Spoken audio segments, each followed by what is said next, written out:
What it is? How's it going, everybody? Today we're going to be talking about Do the Right Thing, hitting you with another retro review in honor of Black History Month. We're going to be talking about all the things.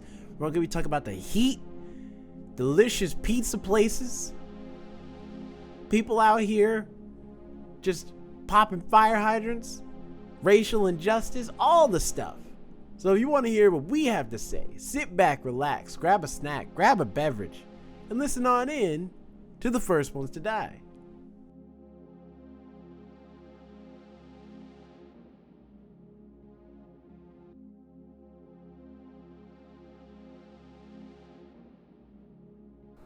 Yeah, start wearing makeup or something.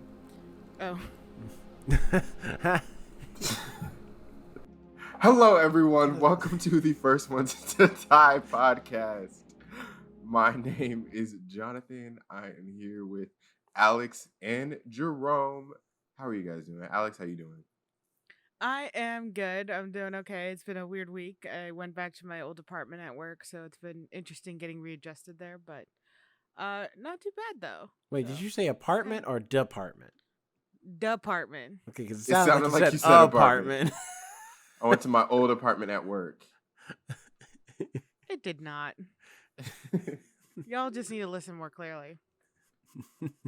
Either way, it's just been it's been an interesting week being back there, but it's not too bad. I've had a pretty solid week. It went by pretty far, so it's pretty good. How about you, Jerome? How you doing?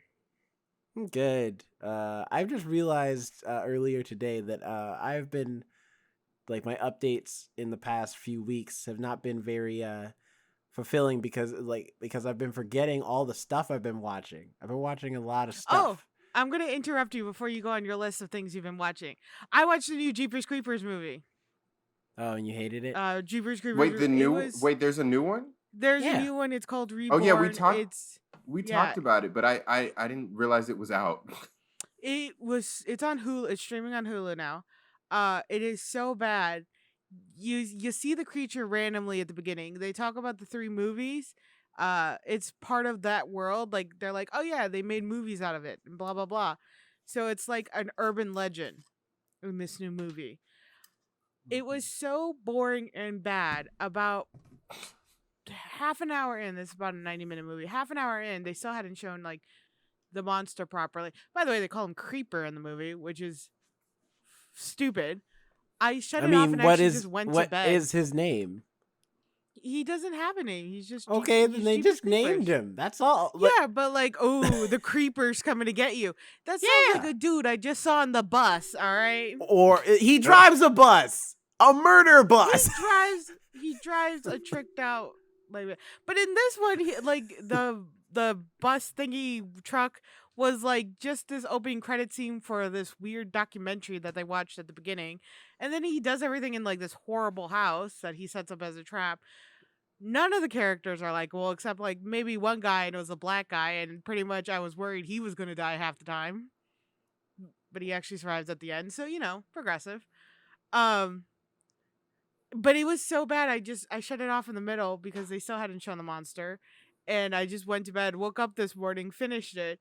The CGI, Jerome, you would have so much to say about the CGI of this film. It was so bad. Everything was CGI.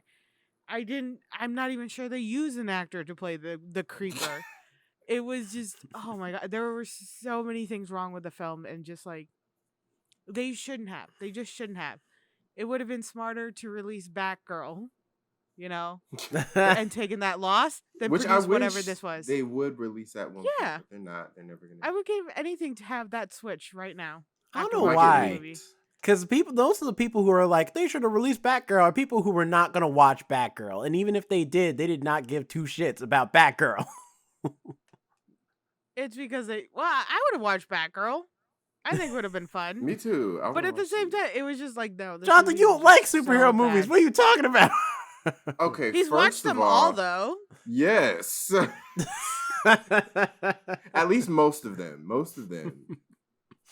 You don't watch a lot of DC ones. No, it's probably the opposite. I watched a lot of the DC ones. I watch most of them. In fact, let me just get to my update because I watched Black Panther Wakanda I didn't Forever get to mine. on Disney Plus. Because Your list goes. You got a list. I don't actually have a list. You You just got your assumed there was a privileges list. revoked. You literally said I watched a lot. No, I was just gonna roll through it. I wasn't gonna give you a detailed, elaborate explanation of it because I don't have that type of time. No, I was just gonna say I watched Megan a few weeks back. It's not as funny as I thought it was going to be. That was disappointing. I talked to Jasmine about that. I was like, the only reason it looks ridiculous is because of that dancing she does. But I'm like, it's meant to represent a younger generation. That's how they dance, like on TikTok and shit. I was like, not it looks ridiculous 'cause really. of that. It's really In the just supposed. previews- It's just in the for previews. jokes. It's not supposed to represent anything. It's just like, hey, wouldn't Well, it be no, I silly meant, if she just like- danced in the middle of this movie? Well, but I was like, the dance moves are ridiculous. But I was like, oh wait, that's how like they dance on like TikTok and shit. And then I was like, oh yeah, she's dancing like a child would for like social media or something. I mean, if she broke out into 90s or 80s dance, it'd still look ridiculous, but it'd be like, oh, okay, she's just doing those moves. Yeah, so Megan was a bit of a disappointment. Still don't think it's awful, but it's whatever. Been watching Legend of Vox Machina. Been a lot of fun. Getting me back in the D&D mood. And I watched, because I'm on my my journey to try and watch all the Oscar movies, or at least a good chunk of them before the Oscars comes out. So I watched Top Gun Maverick. In fact, I watched a double feature. I watched Top Gun, then Top Gun Maverick back to back on Paramount Plus. And I'd seen Top Gun, never seen Top Gun Maverick, and it's now joined the list, and it's a very small list of movies that have made me cry. I don't know why Top Gun Maverick got me, but it got me. I was like, I had tears in my eyes. I was like, no! So I was very emotional. So, yeah. Anyway, Black Panther, Wakanda Forever. Go ahead. Yes, I watched Black Panther. Oh, you guys go ahead. My mom is calling me. I think it's something serious because she's calling me back. So, go ahead. Okay. Okay, Go go ahead. for it. You can't ignore a call from your mom. You just can't. Right. Exactly. I watched Black Panther, Wakanda Forever. Yeah, Black History Month. What was Yeah, that? it's gonna be like Black History Month. Yeah, a good way to bring in Black History Month. Also started watching The Proud Family season 2. Proud Family Louder and Prouder on Disney Plus season 2. Disney Plus is also. Go ahead. They have I was gonna say I saw a clip from that where they made Sugar Mama like all gangster style. Like she a Oh, crip really? going on with the blue jumpsuit dancing. I don't think I've like gotten to old that point gangster yet. rap. Oh, I loved it. Like that scene alone maybe was like, I should watch this show. They look like they did Sugar Mama right. It holds up. And the thing to me that is most astonishing 20 years later is that all of the voice actors still sound the exact same. And I feel like that's rare with the reboots of animations. Usually the voice actor is like you can tell they've aged. And especially when most of the people are playing kids too. But all of the voice actors sound the same, which is really impressive. I mean, yeah, that's true. I mean, even if you look at old episodes of like SpongeBob, Yeah, you'll you hear, can like, tell the the difference voice from the beginning of the voice, yeah. Mm-hmm. Yeah, but for the Proud Family, I don't know how they do it, but all Black No Crack, apparently that applies to voices too. um and then right after this, which is why Alex and Jerome have graciously agreed to move this podcast up a couple hours from when we normally record. Right after this, I'm going to see The Lion King at the Pantages Theater. Ooh. Yeah, I've never seen it exciting. before, so I'm excited. I'm super excited. That's really cool. I would love to see that. I want to go to more plays this year. I have been avoiding them, and well, not avoiding them, but just the person I usually go to plays with moved out of state. So it's been hard to find somebody who's had my love of like theater around here. I feel like some people begrudgingly just go with me. Right. Sometimes I'll have to sometimes I'll be dragging people to shows. But yeah. Yeah.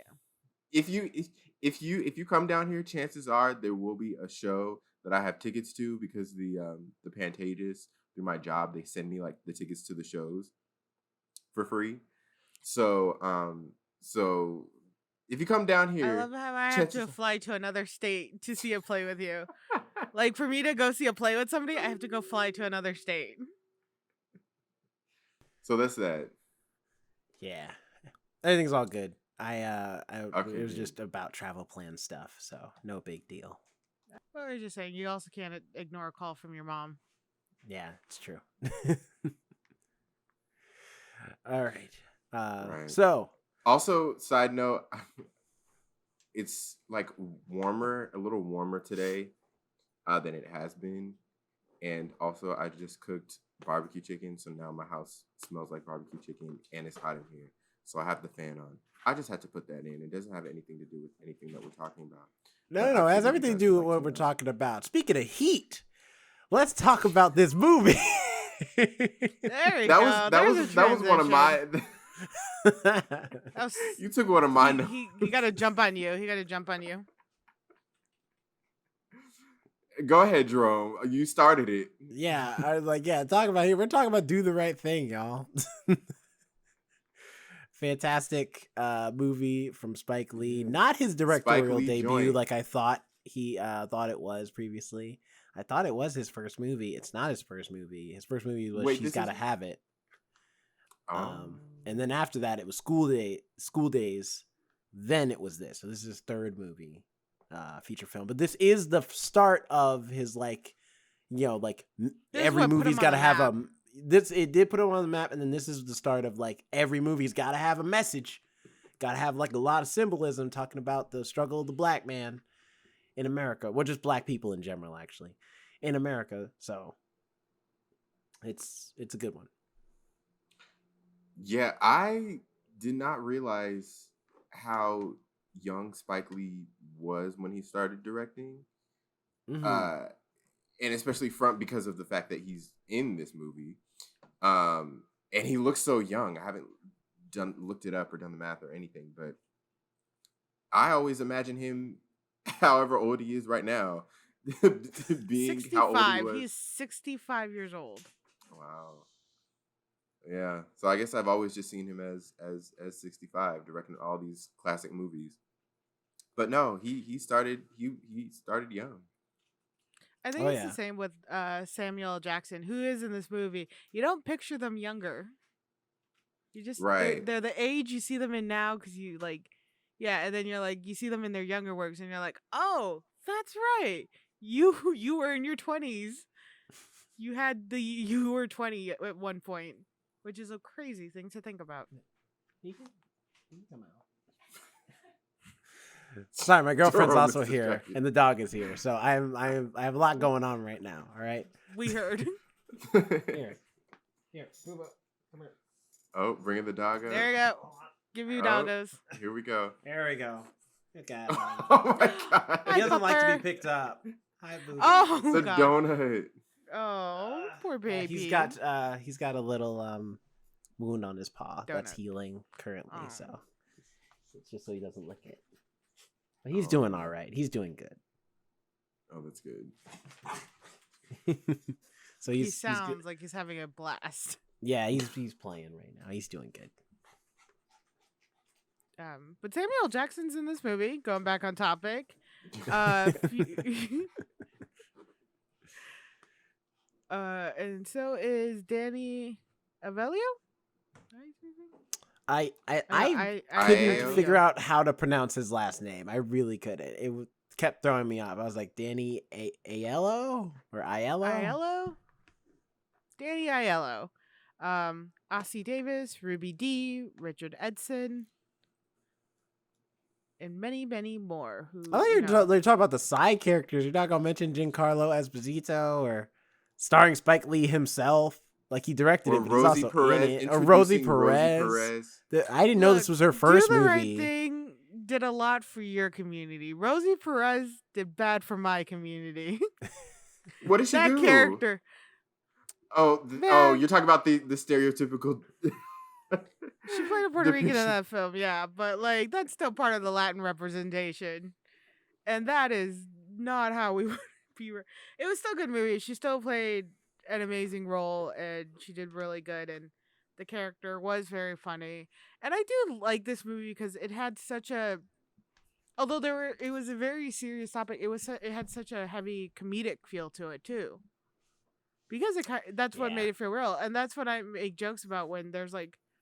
I made a joke about Get Out, where a lot of people were talking about like the microaggressions in there and stuff like that. And I was finding hilarious because that's something I deal with on a daily basis. And eventually you have to find this little humor in these microaggressions, or you're really just going to wear yourself out all the time, unfortunately.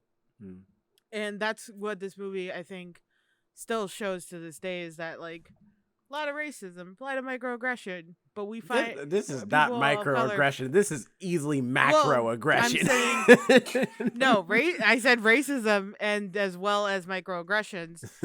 There's a weird humor you find in it because that's how you have to survive some things sometimes.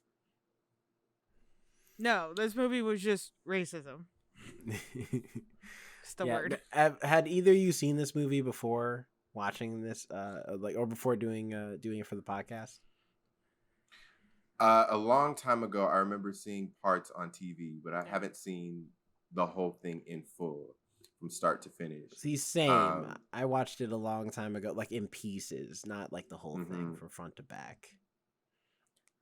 I watched the full thing, but like you guys said, it's been such a long time that I can remember bits and pieces of it, but I couldn't tell you the whole film before rewatching it now. I just remember the ending, and I remember Radio Raheem's like love and hate speech. Those were like the two things that I remembered before. And man, the cultural relevance that it still holds to this day. You could change one or two things, and you could believe that this takes place in 2023. Because honestly, things ain't changed that much. Especially right now, like iPhone, like just a couple weeks ago, we're still dealing with the same stuff. So it's kind of it's crazy to think about. And you're kind of like throughout the whole movie, it leaves you. It's really the end that is the most impactful. Everything's kind of like leading up to it. It's kind of like a slow burn type of film. Almost kind of like a slice of life film until you get to the end where all of the pieces come together. Yeah, and then like I like the ambiguity of the ending though, I think is because it left me like thinking, and it's left a lot of people thinking. Apparently there's a lot of, I was looking it up, there's a lot of think pieces on if Mookie did the right thing, you know, because it's like for different people that answer changes, like by starting the revolution against the pizza shop. You see, that's what I'm saying. You call it a revolution. It's just a straight up riot. Like, there's no like, this will definitely solve problems. It's like, no, we're just angry, and we can't go against the police. So this pizzeria is burning down. Like, that's just the way it's gonna happen. But but at the same time, it's like you've got some people that had it coming. Well, that's the thing. It's like you have some people that feel that way. You have others that are like, that might feel like, I mean, did the pizzeria deserve to die for this or whatever? It's like you've got so many different angles from a lot of different people, and I think that's the best thing about this movie is that it starts conversation. It gets people thinking, and it gets people talking about these issues and who's right, who's wrong, why, so on and so forth. Because there's a lot of up and down, I feel like, in this movie. Because you have, like, just with Sal's character being the person who owns the pizzeria, for the longest time in the movie, he's not wrong. Like, now, granted, you know, he should, like, pay a little bit more respect to the black community that he's a part of, for sure. But at the same time, it is his place of business. If he don't want to put up pictures of black people on his wall of fame, or he wants, or his rules of the business is that he doesn't want you playing loud music because you're disturbing customers or whatever. If you're in his restaurant, that is like, he is allowed to make those rules. Now, outside on the street, he don't got no jurisdiction there. But inside his place of business, absolutely. But then you hit that ending, and then things just go whole other side of it. So it's just like, but then at the same time, you understand where Radio Raheem and I don't know why I can't remember his name, Bugging Out, are like coming from too. Yep. So there's this part of it where you're like, who's wrong, who's right? Like, who's technically like the antagonizer here, or whatever the case may be. And it's kind of an interesting, I think that's what makes the movie interesting for me. Yeah, throughout the movie, when what's older brother's name? Pino. Yeah, Pino. When he's saying all of when he's like just blatantly saying all of that stuff to Mookie, I'm like, boy, why you ain't saying nothing? Why you just taking it? And then I see at the very end, it was all built up and leading to that. I'm like, okay, yeah, now I know that you weren't just like, it wasn't just sliding off your back. You were actually internalizing it. So that was interesting to me. I thought there was so many like layers to the film. The aspect of music and how it literally was almost nonstop throughout the whole film until the whole riot started. Until his boombox got smashed. That's when the music stopped. I thought I really took note of that, because it felt like the tone and the pace shifted so dramatically then. Well, because I even said it while I was watching it, as soon as the radio got smashed, I was like, so is he just Raheem now? Because without the radio, I mean, he's pretty sure he can eventually find a new one. Also, he's probably gonna save plenty of money. That. The man had to buy 20 D batteries to power the damn thing. So, oh man, do you guys ever have one of those giant? I never had one of those. Not the giant. But one. My dad had one, but it wasn't working by the time like I even acknowledged it, because it was in the garage. Boobo. The amount of cassette tapes those things have probably eaten in their lifespan. They're like, we're not going to live long, but we're taking out as many cassette tapes as we can. Right. Mm-hmm. Mookie's character, I think Mookie's character was so interesting because they were 25 in the movie. Spike Lee actually 25 at the time? Probably, because he started directing around the time he was like 23. He was in his like 30s. He was like 30, early 30s. Oh, okay. He directed this movie. Gotcha. I just looked it up. Well, he was said to be 25, and like that age range is so interesting to be in, because before that you're still, you're young, you're considered a teenager still, you're just a kid. But 25 is like you're still too young and still too old for stuff. So it's very much a milestone in life where you're forming your own collective ideas more permanently. You're less influenced by your parents, but definitely still influenced by the environment that you're around.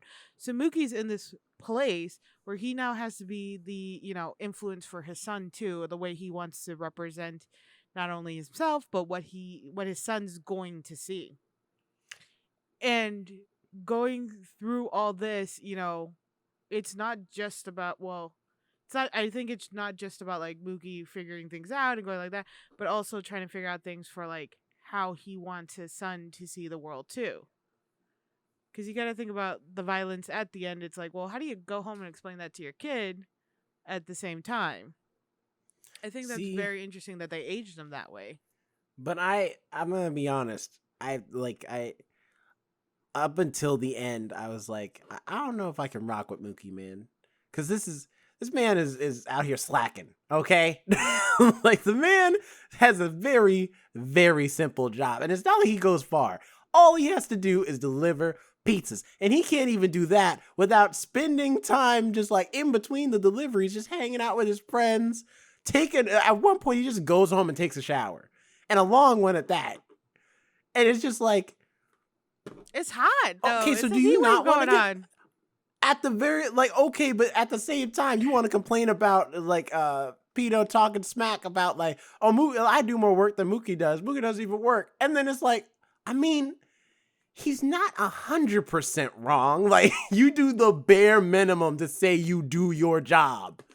You deliver some pizzas, but the amount you could possibly deliver if you were actually focused on the task, you would deliver Besides twice going as home to much. Take showers. Right.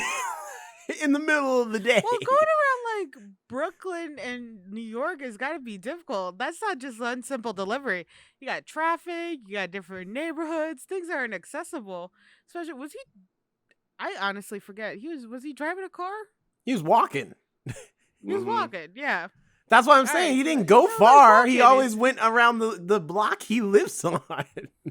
Because he said, I never deliver a cold pizza. So it couldn't be that far walking. I mean, again, there's heat wave. It's not gonna get cold too quick. I don't know. I mean, that's true. I don't know You know, why- it might I be don't know hot why I'm enough trying to defend outside. this man's job.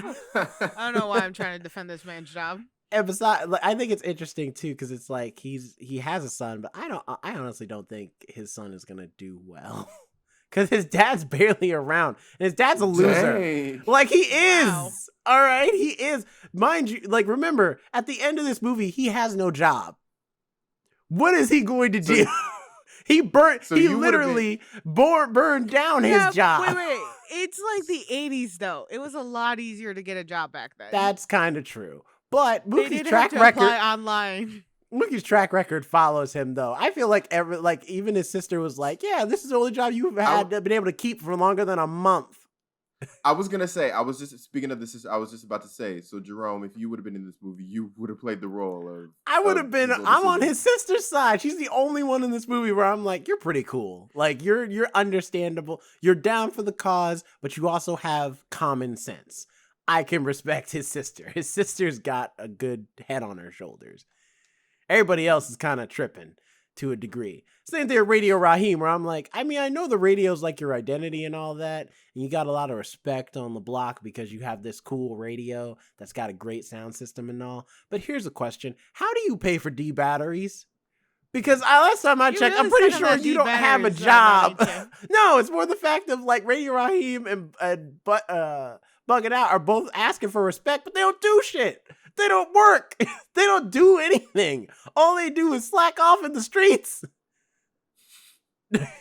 Like, I mean, Some of Radio Raheem's lines I was dying at when, especially in the scene when he was talking to the owners. He was talking to the owners of the bodega.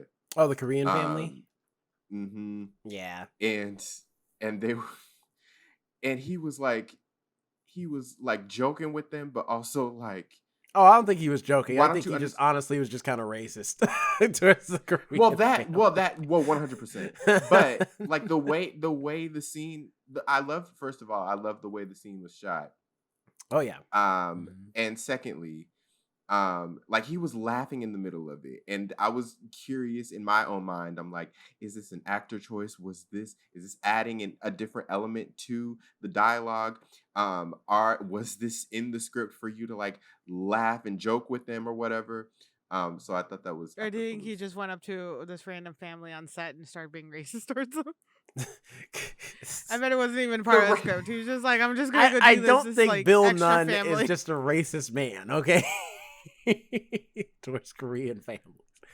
I will say I think the coolest thing about this movie, you know, all jokes aside, is that I will say this movie is definitely a movie that you have to be a person of color to just like hop into. And I say that because we don't get a lot of backstory on a lot of these characters. But given their roles in their dynamic of the, the block, the street they live on, you know exactly who these people are. Like, you know who DeMayer is without knowing anything about him. You're like, oh yeah, I know an old man who just like hangs out on the street. He's like, and a lot of people call him a bum, but he's like, he knows everything about the street. He's been here since like 1900 whatever. And he's like, and when he comes around, he's like, hey, give me $1, young blood. You just like, man, and then you just give him $1 because that's what you do. Like, everybody knows that person. Everybody knows a mother sister who's just an old woman. No, it's let me hold $1. Let me hold $1, young blood. Hold the dollar. So, it's just like there's like mother sister where she's like hanging outside the window, just being nosy, but also cares for all the kids in the neighborhood and stuff. Like, we know, like most people of color know an old woman like that. Like, it's just, there's just these characters that exist in our culture that you just know. So if you're watching this movie, you don't need backstory for these people because you already have it like ingrained in just experience of living life as a person of color, whether you be Hispanic or Black or even Asian or whoever. So I think that's really cool, like that this movie has such a great beat on minority people. Also, there's a heavy New York influence. Sorry, Alex. Oh, for sure. No, I was gonna make a joke. I was like, when the movie started, and I saw all those people hanging out on the steps and stuff. I had made a joke to my sister and me. Both smoke weed. We do it, just not a lot, but we do smoke. There was one night we were smoking together outside when we lived in Lake City, just on the steps of our apartment, and I started laughing, and I was like, you know what's funny? I'm like, back in the old days, I'm like, my mom was trying to prevent this. Being one of the ones who hung out on the streets, on the steps of their apartment smoking weed. And I'm like, it's funny how it's more socially acceptable now to do that. Compared to like when you're looking at movies like this, where they were considered like, good for nothings. Or something like especially because they're teenagers too. Even though yeah, they are all clearly not teenagers. They are all clearly people in their 20s. But they're supposed to be teenagers. Because I mean, you look at Martin Lawrence and you're like, there is no teenager alive that has a full mustache like this. Martin Lawrence was killing me in this movie, though. I forgot he was in it for some reason. This was like one of his first movies. He hadn't done movies yet until then. And he looked so young. He's another one where I'm like, you've been the same age for a long time, and to see him young was a little jarring. But yeah, apparently he was on the come up. Like, he was just now really getting into stand up and becoming famous, and Spike Lee saw him and they became friends, and he was like, you want to be in my movie? And so that's how Martin got this role. And this was like his first role, and he still thanks Spike Lee to this day of like this being like his big break for him, personally, that he is like, I got in a movie. Yeah. Oh, he looks so much older now. I hadn't seen him in a while. He's supposed to be doing Bad Boys 4. It's supposed to be coming out. Right. How can he still move? Did you hear the joke they made about that? Did you hear the joke they made about that? They were like, so we made Bad Boys for Life, but it was the third movie. What are we going to call the fourth? Because the third one was Bad Boys Forever. What do you mean? Everybody, it's very Bad clear. How is Bad Boys for Life and then Bad Boys Forever? Because there you can put the 4 in it. That sounds like a cheap knockoff I'm gonna get in the market. Right. Looking back at them, it'll be like, okay, which one's Bad Boys? Is the third one Bad Boys for Life, or is the third one Bad Boys Forever? Which one?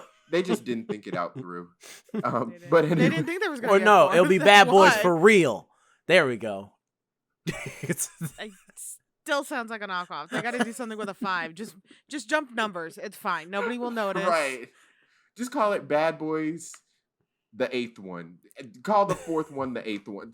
Do something. Just skip, and then people will just be constantly Googling, Bad Boys movies, and that's how you get like higher numbers on like Google searches and shit. Because people are trying to find these other movies.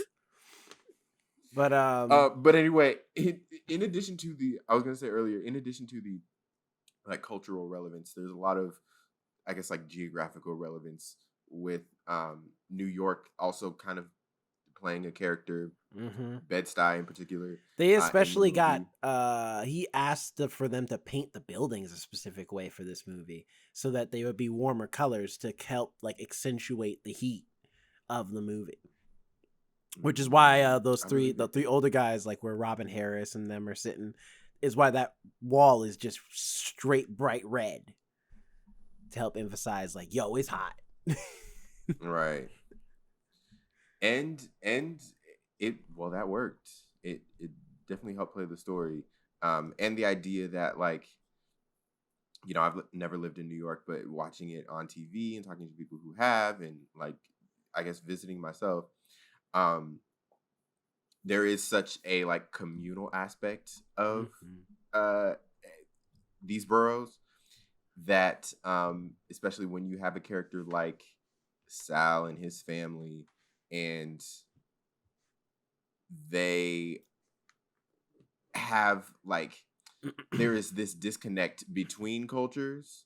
It really stands out, especially when everyone's in such a like New York is big, but it's kind of small in the aspect of there are so many people packed into like tight areas. Yeah, man. That can certainly cause for tension as well, because you have all of these different people from different cultures and different walks of life all in one space, and they're trying to, you know, cohabitate. Well, because you got like, I know just in New York alone, you got Chinatown, Little Italy, like Jamaica, Queens, and then like Harlem, and then just like all these different little neighborhoods that are all like separate from each other, but yet kind of have the same way of life, surprisingly. Like, and it's really interesting. Yeah. Let's talk about the costumes or the outfits. You know who was the costume designer for Do the Right Thing? Was it Ruth Carter? Ruth E. Yes. Carter. Ruth E. Well, at the time, she was Sorry, credited as I forgot Ruth the E. Carter in this movie, but yes, Oh, Ruth is E. she? Carter. I Yeah, didn't That know was that, just yeah. that was just a guess, but I didn't realize, but that was just a guess. Wow. Yeah. yeah. It's Ruth E. Carter, We I never guess got Ruth to Carter. ask her about Do the Right Thing that much, did we? When we met her. No, not too much, because we saw that part at the end of it after we had met her. Lovely woman. Right. Yeah. Very, She's great. She's very really nice to take her time out of her day to just talk with us. Very nice when she did the outfits for Black Panther and what's the movie Salem as well. Or Selma. Selma. Yeah. Malcolm X too. That's right. It was very cool to meet her. And what I love most about the outfits is just the colors. They're always so beautiful and bright and vibrant. And I think a lot of times when it is a cultural movie, sometimes the colors get a little dim because they're supposed to represent, like, you know, the sadness of the story they're telling or the struggle or things like that. But it's like people of color actually dress very brightly because there were like, I know it was a lot of Puerto Ricans that were supposed to, or a hefty amount of Puerto Ricans that were, I was like, that's Latin. Latin people dress very brightly colors all the time. Maybe not me so much. I do look better in black and reds, but as I show, but I do love the color choices she chose. I think a lot of times when people are trying to dress in movies for people of color, they choose like dimmer colors. They don't choose as vibrant and bright. And I think that is such a big mistake. And this movie clearly shows that these colors are very complementary to the skin tone. Mm-hmm. I agree. I especially like Rosie Perez's outfits in the beginning. She had some pretty fun ones. Plus, she's busting a move, man. She's out here busting a move for about the first solid 5-6 minutes.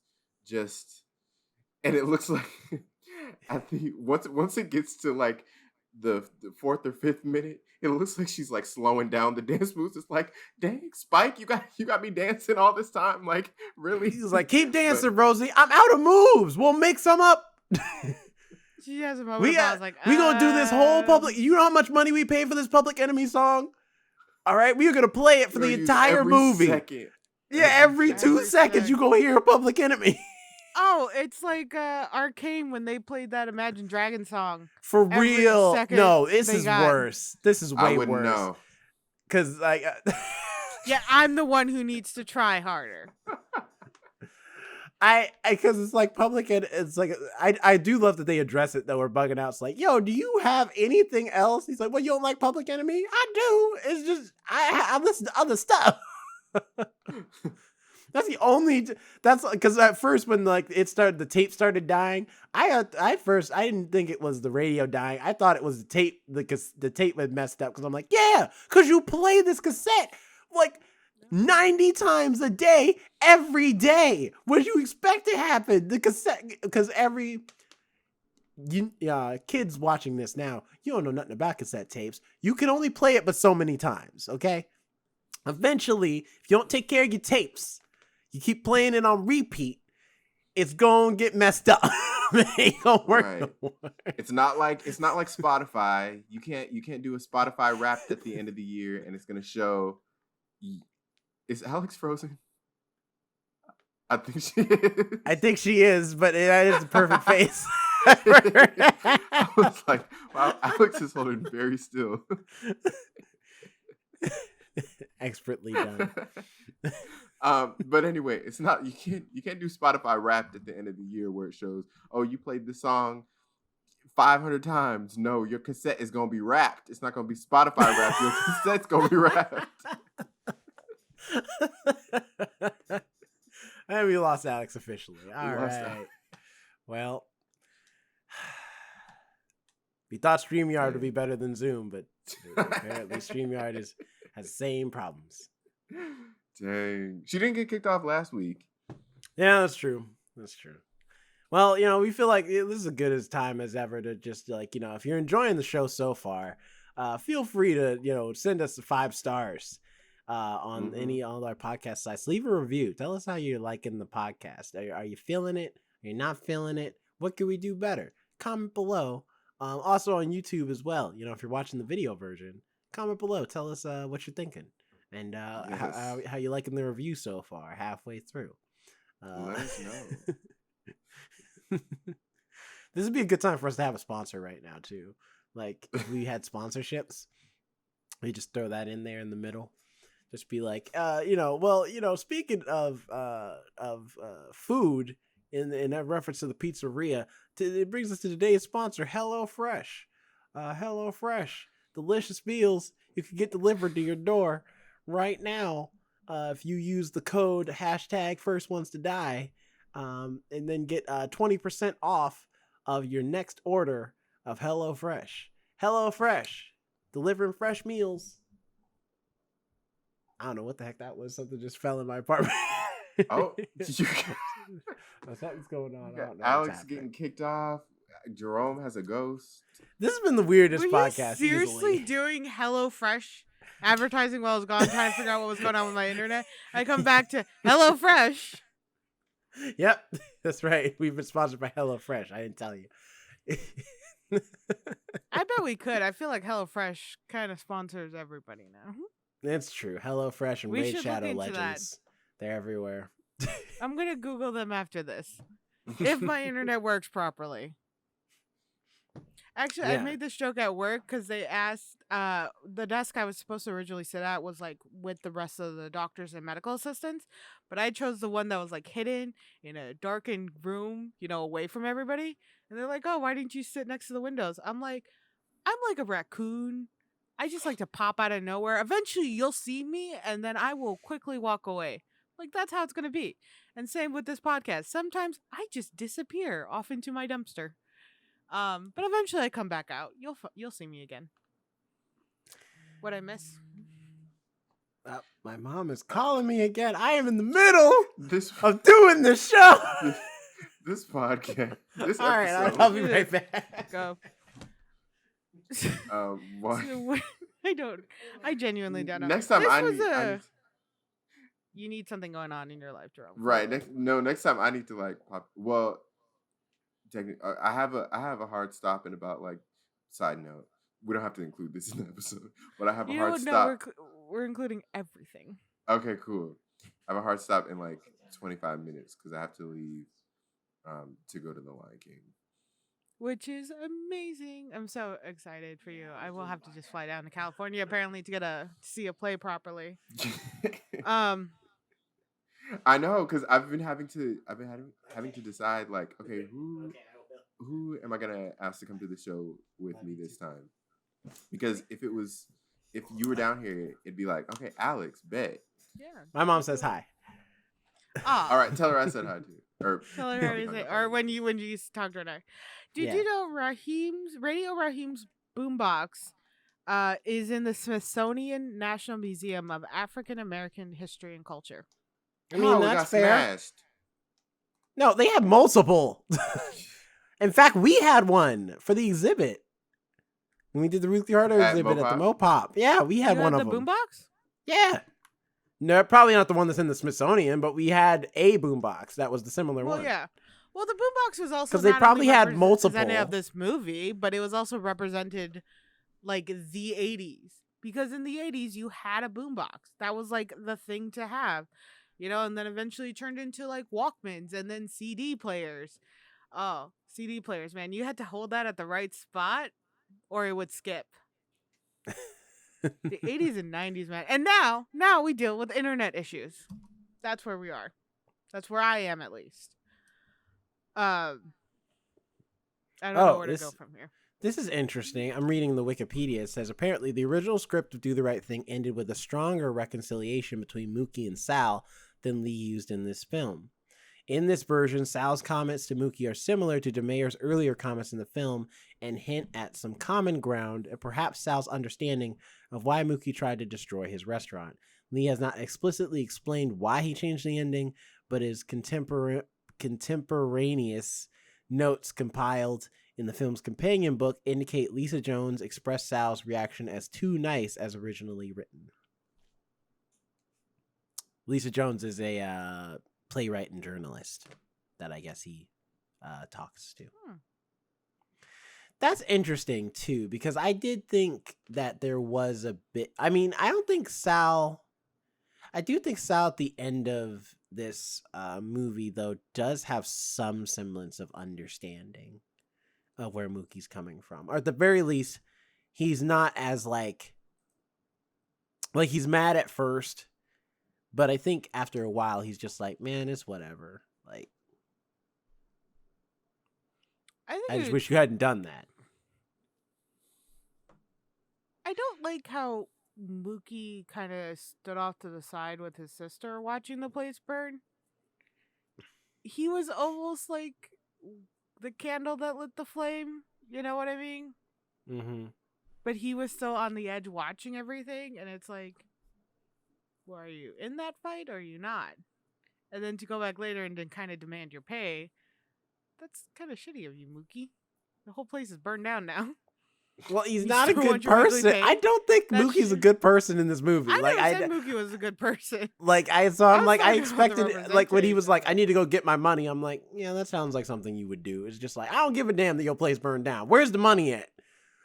Which, if I were him, I'd be like, well, I would give you the money, Mookie, but all of it got burned down or stolen from my pizzeria back here. You remember that? You remember the pizzeria where the riot happened? I have no money to give you. It was in the register. I'm reading the Wikipedia as well now. Man. And it says an open question near the end of the film is whether Mookie does the right thing by throwing the garbage can through the window, inciting the riot that destroyed Sal's pizzeria. Some critics have interpreted Mookie's action as one that saved Sal's life by redirecting the crowd's anger away from Sal to his property, while others say that it was irresponsible encouragement to enact violence. The quotations by two major black leaders used at the end of the film provide no answers. One advocates nonviolence, the other advocates armed self-defense in response to oppression.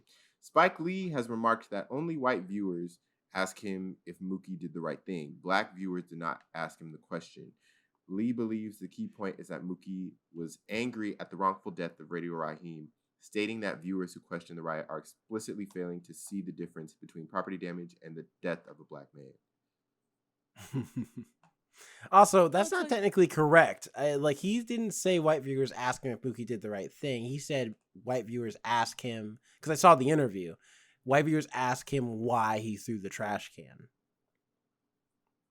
I'm sure some viewers ask him if Mookie did the right thing, in his probably opinion. And that's where the complexity of why, like, I'm sure either people of color or, black viewers don't ask him because we know it's a complex question.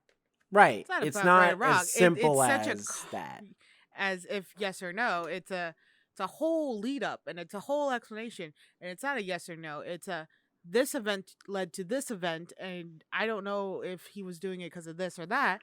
And even the writers can't really tell you because, as somebody who writes, the characters sometimes just do as they please.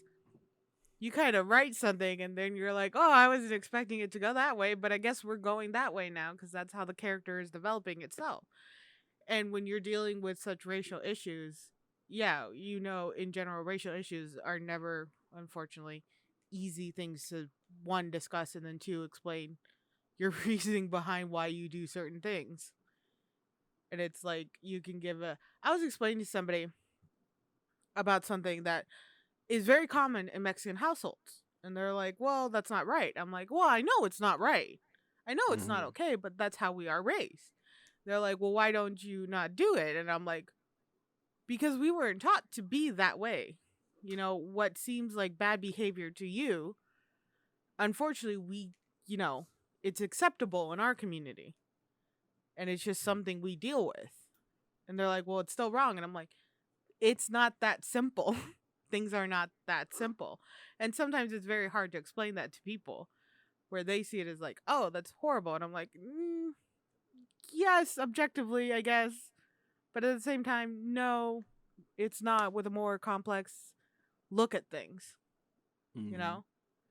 And I feel like that's why he would probably get asked more by like white viewers. Why did Mookie throw the trash can? Did Mookie do the right thing throwing the trash can? Was it because of this and all of that? I can see why it slides more towards that way. I think for me, I felt at the end that it's like, I do think it's good that those that they got their frustration out, because I think the alternative is them like beating up on Sal, and Vito and Pino, and while it's like one could argue that at the very least Pino deserves that, I don't think Vito and Sal deserve that um, level of treatment. But I do think that that pizzeria, like, I think the ideas in it, like, it's especially because it's like, you got, at the end of the day, whether it's he was egged on or not, Sal did retaliate with also racial prejudice too, and like you could even see it kind of underlying in like how like when Pino goes outside and antagonizes Smiley, who Sal knows who he is, and he knows that he's he's got a learning disability or stutter or whatever the case may be, and he just lets Pino kind of just go out there, and he doesn't do anything. He doesn't stop him until like it just goes on for so long. So it's a thing where it's like you can't say you're like, oh no, this community has served us well, it's great, but then when it comes time for you to defend it, you turn your back, or you don't only do it if it's an inconvenience to you. You know what I mean? And Well, so it's it's a lot like, of that. You grew up in one community, and he grew up, but he still thinks he's better because he's white in a black community. And it's even like that in Latin communities. The lighter skin you are, the more you believe you are better, even though you are living in the same community and with the people. And it's that's another racial issue that I don't think it's just Like the maybe colorism. discussed. Yeah, the colorism of it. It's like, mhm. we are living in the same community. Your house is like my house. Everything is the same, but you still believe that you are better than me because you're lighter skinned than me because you're white or things like that. I know in Latin community, colorism is super heavy, and we got to deal with that. And then to have somebody who's who's white in a black community, and then passing that on to their kids too, that belief, but then staying in community, which you're like, oh yeah, we're all part of the same thing. And you're right, where he goes and does all this and is still like, well, it's only when it really suits me that we're community, when it suits Right. my business. So I do think Mookie was justified in, whether you want to say it's the right thing or not to do, he was justified in his actions given what had happened, especially with Radio Raheem. Because it's like at the end of the day, they're getting into his face, but he could have just been like just like he did with bugging out the first time. It's like, just have, like, Mookie knows them.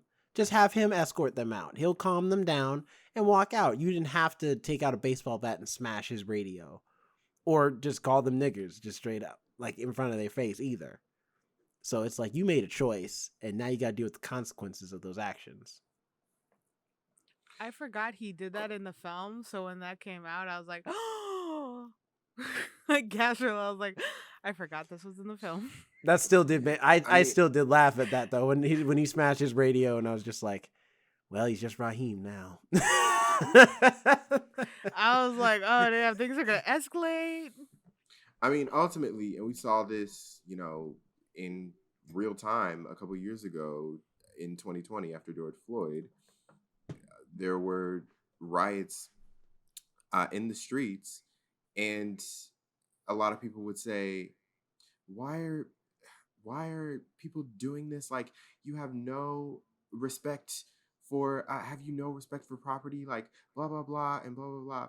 And ultimately, it is, I won't be rioting in the streets, but people have to understand that there are times when people lose their lives, and there are other times when people, might lose their property that they can get back as easy as that. I mean, in the movie, they even said he was like, yeah, the bank is going to insure you anyway. Like, what does it matter? Meanwhile, Radio Raheem is never going to get his life back. So,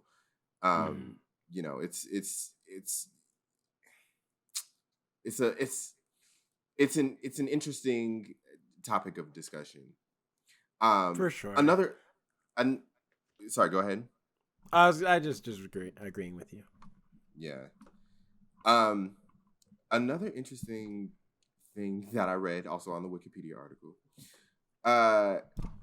It says Rosie Perez, who made her acting debut as Tina in the film, later said that she was very uncomfortable with doing the nude scene in the film. And she's quoted as saying, "My first experience with doing nude scenes was Do the Right Thing. And I had a big problem with it, mainly because I was afraid of what my family would think. That's what was really bothering me. It really wasn't about taking off my clothes, but I also didn't feel good about it because the atmosphere wasn't correct. And when Spike Lee put ice cubes on my nipples, the reason you don't see my head is because I'm crying. I was like, I don't want to do this." Yeah, which that's interesting. That's unfortunate. Yeah, that's horrible. Well, because that's the thing about the culture, and I still don't like that culture very much, because me and my girlfriend right now are watching Game of Thrones, and because she's never seen it, and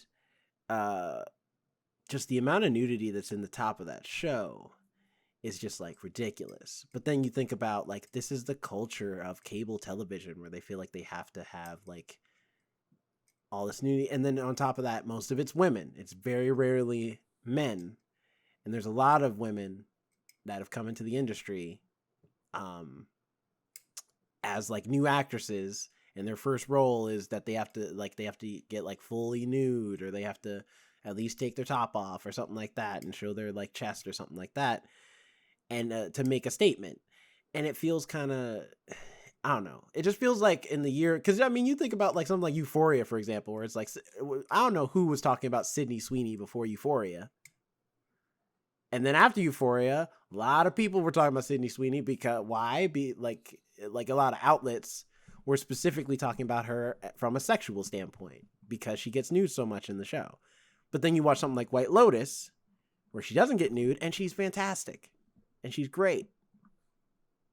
And then it's like, but no one gave her the props, gave her credit for that the same way. And so it's really crappy to know that it's like back then, and even now it's still, I mean, you have some, like, luckily Sam Levinson is supposedly reportedly like a lot nicer about it. Like if Sydney or any of the other actresses or actors feel uncomfortable doing a nude scene, he'll just like be like, okay, well then we'll cut it out. Like, we don't need it. So that's nice of him. But it still feels kind of crappy that that's still the culture in Hollywood right now, especially for a lot It's of still young messed up that he female actresses. feels like he has to even write it in.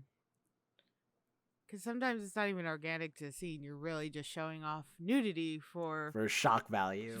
Yeah, it's just like, oh, was that shower scene actually necessary? No, it wasn't. It was not pivotal to the plot. That's how I felt when I Right. watched Sense8, where I was like, I know it's cool that you're as, because that the big thing about that show is it's like, man, there's so much sex amongst different sexualities. We got gay sex, transsexual, like it's all happening. It's like, yeah, but a lot of this feels unnecessary, and you're just doing it because you can. And it doesn't, after that, it doesn't serve a purpose anymore after a while, because it feels like you're just putting sex in the show because, oh man, isn't this shocking?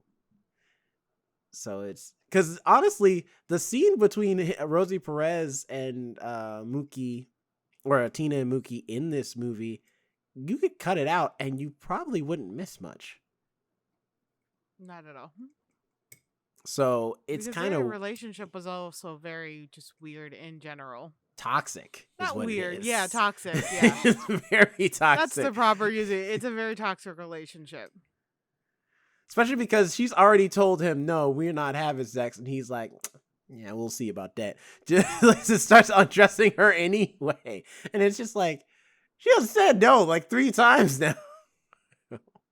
But then again, you got to remember, this movie was made in '89.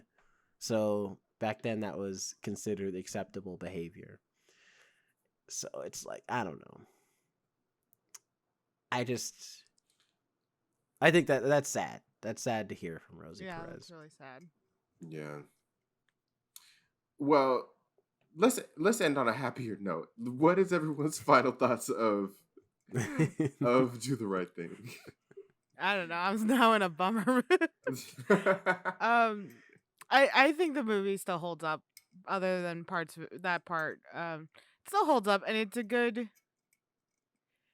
movie to watch and kind of discuss some racial topics. If you're trying to figure out if somebody's cool or not, watch the movie with them and see their reaction for the How end. they react.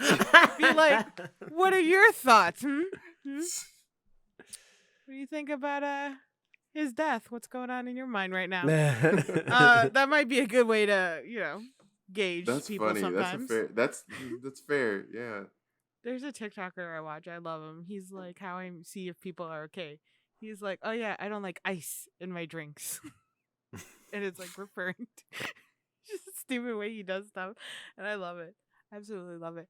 But I think it's a really great way to just maybe open up discussion about some racial topics. I love that it's still so relevant to today. It's still something that has a great reflection on society. I think Spike Lee did really well in the way he directed it. His acting was everybody's acting was on point. Mm-hmm. Everybody did amazing work. Again, especially Giancarlo Esposito. This is a very different role for him, because you look at what he's doing now and you're like, man, where you started, you were just like a wild dude. Like now you're just so refined and chill. Like, it's now you're more of a gentleman. Yeah, it's Before so you weird. were like, I think Ruth Carter at the time did an amazing job and beautiful choices with the costume design. I think the color she chose helped just show the vibrancy of the culture that was around this community. I didn't know about the buildings being painted. That was really cool, and that makes sense to show that it was like really hot too. Without darkening them too. I think a lot of those buildings are usually like dark brown or the brownstone style. So having the lighter color too made them more noticeable, made them more individual almost too. You're like, this is their home, this is their home, this is their home. So it's a unique home for them as well. It is a great reflection of the 80s too, with the giant boom blocks, with everybody on the steps and just like, and yeah, I still enjoyed this film after all this time, and I think it's just a great representation and a good reflection of different communities as well. What about you guys? Agreed. Yeah, I it was like I mentioned earlier, it kind of feels like a slice of, you're getting these individual stories that all kind of come together at the end. So for the first maybe like hour and a half, hour 45, it feels like all of these separate stories, like a slice of life movie, but it's all woven together by the ending, by the music. The music transitions are incredible. The acting, the comedy in it, those three dudes, every time they came on screen, I was laughing. Robin Harris can turn anything into gold. Like the man just is a legend. Like he's just a comedic legend. I was surprised to see him in this movie, and I'm glad he was in this movie because he was great. He was great. The one-liners, and I'm sure a lot of that was not script. I'm sure a lot of that was improv. If not all of it, just having fun. Yeah. Mm-hmm. So that was really enjoyable. I want to know why they call you Sweet Dick Willie. Who named you? Who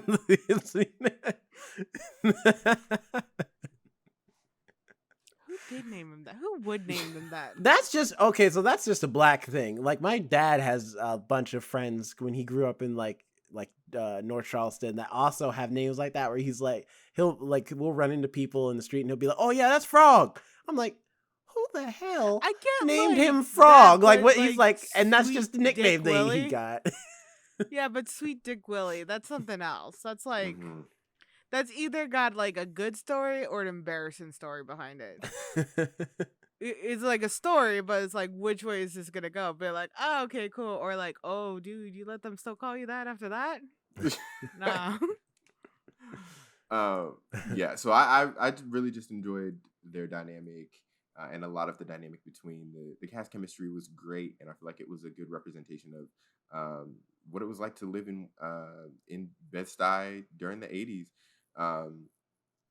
I have no reference of that because I was not alive in the 80s, nor did I ever live in Bed-Stuy. But from what I've seen on TV and media, and again, talking to people, it seems like it was a good representation. We've talked about some of the critiques and the controversies, which I think are very valid and understandable, especially the nudity stuff. There was one point in the movie where I was like, did my video skip or something when they go to kiss, when Mookie and then Tina it happens again, and then it goes again. Yeah, like I'm like, wow, this was left in. I don't think that was it didn't look like it was I think that is intentional, but I don't know why. I can't for the life of me. Well, if it was, I don't think it was executed the best way. Because it looks like he just accidentally left in, like he forgot to edit out that other take. Yeah. So yeah, those were some of the things that just stood out to me. But overall, excellent film. It deserves to be in the AFI Hall of Fame or whatever, and preserved, and talked about, especially now because it's very relevant. Yeah, I think this movie is fantastic. I think it definitely still has relevancy, but I think the biggest thing for me is that it still has the power to really spark conversation because it's so divisive, and you don't have there's no clear answer. Even if we feel like Mookie did the right thing, someone else might have a different opinion, and especially because that movie was made in 89, and then of course in 92 you have the Rodney King situation happen where those cops got acquitted and led to the LA riots. So it's almost like this movie predicted the future. But then it's you look at today, I feel like especially teenagers today, I'm curious what they would have to say about this film now, because there's so much that's still relevant, but there's also a lot more different mindsets now than there were back then in the 80s and going into the early 90s. Like there was a lot more unity in the black populace than there is now in the internet age. Sorry. Yeah. So it's just interesting. I would love to see that. I would love to see like a film class of like teenagers watch this movie and then see what all of their different takes are about it, or if it's all the same take. Yeah. So they do have, I don't know if it's still up, but at the Academy Museum they do have a Spike Lee exhibit, or at least they did for a long time. I think I should still be up there. Last year, was it last year? I think it was last year. He released his book called Spike, and I went to the Academy Museum because he was doing a signing there, and so I got to meet him, and he signed his book that's on my coffee table right now. Oh, cool. yeah, I think that would be really interesting because teenagers today are also fucking crazy. They're a lot more anarchy than our generation. Pizzerias are just gonna start getting trash cans thrown through them, but like yeah, all over the place. You're right. I think sometimes there is a lack of community within certain cultures nowadays with the newest generation, but they're also just crazier. So I could see them going for a pizzeria or two. So that would be an interesting to hear their thoughts.